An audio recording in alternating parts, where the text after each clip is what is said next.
ကိုကြီးစားစီတို့ခန်းကြဒီအမှုပညာအလုံးမလုပ်ခင်ကတည်းကတကယ်inspire ယူရတဲ့ role model ပေါ့နော်ကိုကြီးစားစီတို့ပြဒေါက်တာတယောက်ဖြစ်တယ်ပြီးတော့ဒီမှာလည်း actor လုပ်နေရပြီးတော့သူ့မှာတခြားသောဘယ်လိုပြောရမလဲခွင့်လန်းလုပ်ငန်းတွေလည်းအများကြီးပေါ့နော်အဲ့ဒါကိုじゃတကယ် inspire ဖြစ်ပါတယ်ဒါကြဘယ်လိုပြောရမလဲကိုကြီးစားစီတို့ခန်းဟိုကြိုက်တဲ့ပိတ်သက်တယောက်အနေနဲ့လည်းပြောလို့ရတယ်လို့မျိုးသူ့လိုမျိုးဖြစ်အောင်စူးစမ်းမယ်ဆိုတော့ inspire ထားရတဲ့ role model တယောက်လည်းဖြစ်ပါတယ်ဒါဆက်စချင်းပထမဆုံးကားလည်းဖြစ်တယ်ပြီးတော့ဒီပထမဆုံးကားမှာလည်းဒီ senior ကြီးတွေဖြစ်တဲ့ကိုကြီးဆိုင်းစီတွန်ခံအမမမီကိုတို့နဲ့အတူတူအဲ့လိုတိုးဆောင်ခွင့်ရတော့အရန် challenge လည်းဖြစ်တယ်လို့ pressure လည်းပြီးပါတယ်ဒါပေမဲ့နောက်ပိုင်းကျတော့အကုန်လုံးကfriendly ရဲဖြစ်တယ်ဒီဆီယာ director ကလည်းအစားအကုန်တင်ကြပြတဲ့ကြောင့်မလို့ဒီယာကြီးကရိုက်နေနဲ့ပျော်လာရဲပေါ့နော်အဲ့လိုဖြစ်ခဲ့ပါတယ်ကားလေးကဟိုပြီးတော့ကြီးလိုက်ရင်တော့ဒါတာမန်လို့ထင်ရပါမယ်တကယ် dialogue တွေကအစားလူကလေးဖြစ်စေရပါတော့ဂျာတော်မအဲ့ထားရတော့တချို့ထားရတော့ပြောနေဆိုစက်သိန်းလေးပါပေါက်ထားရပါတော့အဲ့လောက်ထ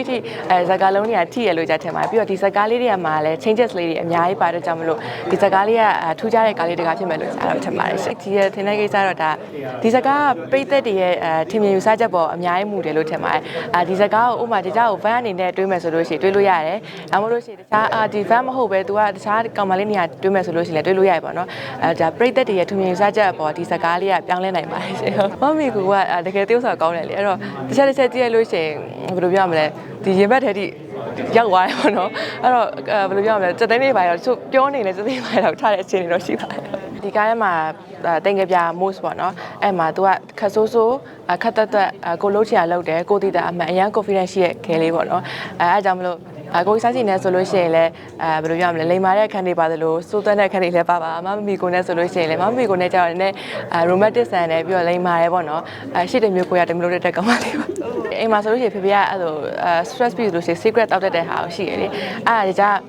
ါကြည့်လို့ရှိရင်ဖေဖေကိုအများနဲ့ကြည့်တယ်ဖေဖေကိုအများဖေဖေကထူးဆန်းတာတကွာတော့ဒီလိုမကင်မဲနဲ့ဒီလိုကင်တာအဲ့ဒါကိုကြည့်တော့မှုံပဲကြည့်ပေမဲ့ဖေဖေကင်တာလေးကထူးဆန်းတယ်ပေါ့နော်ဒါပေမဲ့ကိုလိုရတဲ့အချိန်မှာကိုလည်းတတိမထားမိလိုက်ပဲလက်ကအဲ့လိုဒီလိုအတိုင်းသားကင်ပြီးဒီလိုဖြစ်သွားတယ်ပေါ့နော်အဲ့ဒါလေးကတော့တကယ်ဒါလေးကထူးဆန်းတဲ့ဟာလေးပါလားဖေကရောအဲ့စက်ဝင်ငန်းလေးကြည့်ပြီးလားဘာပြောလဲဖေဖေအဲ့ဒါကြည့်ပြီးတော့ဗာလဲငါမျက်နှာကိုပဲစပင်တွေ့စွတ်ထားသလိုပဲဒီ character စချင်းတော့ဘယ်လိုလောက်အောင်မလဲပေါ့နော်စချင်းမှာ character အဲ့လိုနှစ်ဖက်ခွာတဲ့ပုံစံမျိုးဖြစ်နေတာပေါ့အဲ့တော့ဒါပေမဲ့ဆရာ director နေပဲသမီးဒီ scene မစခင်မှာအများကြီးပေါ့နော်တင်ပေးတယ်အဲ့ကြောင့်မို့တကယ်လည်းစူးစမ်းတဲ့ကြောင့်မို့ထွက်လာတယ်ပေါ့နော်အခုနောက်ပိုင်းတော့ဒီပြန်ကြည့်တော့ငါလောက်လည်းမစိုးပါဘူးပေါ့နော်အဲ့လိုတွေထက်လာပါတယ်ပြိတ္တရဲ့ထင်မြင်ယူဆချက်ပေါ်မှာမူတည်တယ်ပေါ့နော်ဒီကြောက်မုန်းမယ်ဆိုလို့ရှိရင်လည်းမုန်းလို့ရတယ်ဒါမှမဟုတ်တနာတယ်ဆိုလို့ရှိရင်လည်းတနာလို့ရတယ်ဒါပေမဲ့ချစ်တယ်ဆိုလို့ရှိရင်ချစ်လို့ရပါတယ်ကိုကြီးစားစီတို့ခန်းဒီအမှုပညာအလုံးမလုပ်ခင်ကတည်းကတကယ်inspire ယူရတဲ့ role model ပေါ့နော်ဒါပထမဆုံးပြောချင်တာကိုကြီးစားစီတို့ပြဒေါက်တာတယောက်ဖြစ်တယ်ပြီးတော့ဒီမှာလည်း actor လုပ်နေရပြီးတော့သူ့မှာတခြားသောဘယ်လိုပြောရမလဲခွင့်လန်းလုပ်ငန်းတွေလည်းအများကြီးပေါ့နော်အဲ့ဒါကိုတကယ် inspire ဖြစ်ပါတယ်ဒါကြဘယ်လိုရမလဲကိုကြီးစားစီတော်ခန်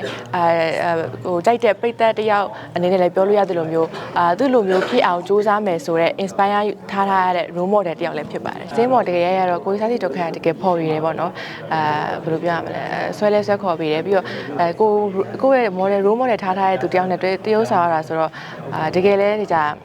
ြပြောခဲ့ပါတယ်။ဒါစကျွန်တော်လည်းနည်းရှိန်တာပေါ့နော်။ကိုထက်လည်းအသက်အရွယ်အဖြစ်ကြည့်ရပြီးတော့တကယ်ကိုထက်လည်းစီနီယာကြတဲ့ကြောင့်မလို့ဒါပေမဲ့ကိုကြီးစားစီတို့ကတရုပ်ဆောင်မယ်ဆိုလို့ရှိရင်လုံးဝမူးအပြည့်ပဲ။အဲ့ဒါကြလည်းငါလည်းမူးပြည့်တယ်ရအောင်လုပ်မယ်ဆိုပြီးတော့အိတ်စိတ်သိမ်းပြီးလုပ်ခဲ့ပါတယ်။ကိုကြီးစားစီတို့ရဲ့အရန်တိုက်တဲ့အချက်တစ်ချက်သူကတရုပ်ဆောင်မယ်ဆိုလို့ရှိရင်သူကိုကြီးစားစီတို့ရဲ့မျက်လုံးကတခြားဘေးနာတရုပ်ဆောင်အပေါ်ကိုသူကမူးထည့်ပေးနေတယ်လို့ထင်တယ်ပေါ့နော်။တရုပ်ဆောင်ရတဲ့အချိန်မှာတကယ်အဆင်ပြေတယ်အဲ့ထင်လေးတော့တကယ်တော်အဆင်ပြေပါတယ်။တင်္ဂါကျိုးဇလန်တွဲလေးကမတ်လ10ရက်နေ့မှာFortune TV နဲ့ Hiplay တို့မှာပြသခွင့်ရတော့မှာပါအဲ့တော့ဒီဇာတ်ကားလေးကိုအားပေးကြဖို့လည်းပြောချင်ပါတယ်ပြီးတော့ဒီဇာတ်ကားလေးပြီးတဲ့အထိကြည့်ရှုဖို့တိုက်တွန်းချင်ပါတယ်ရှင်ဒီဇာတ်ကားလေးမှာ changes တွေအများကြီးလုပ်ထားတယ်ပြီးတော့ဇာတ်သိန်းလေးကလည်းအရန်changes ဖြစ်တဲ့အတွက်ကြောင့်မလို့ဒီဇာတ်အားပေးကြဖို့ပြောချင်ပါတယ်ရှင်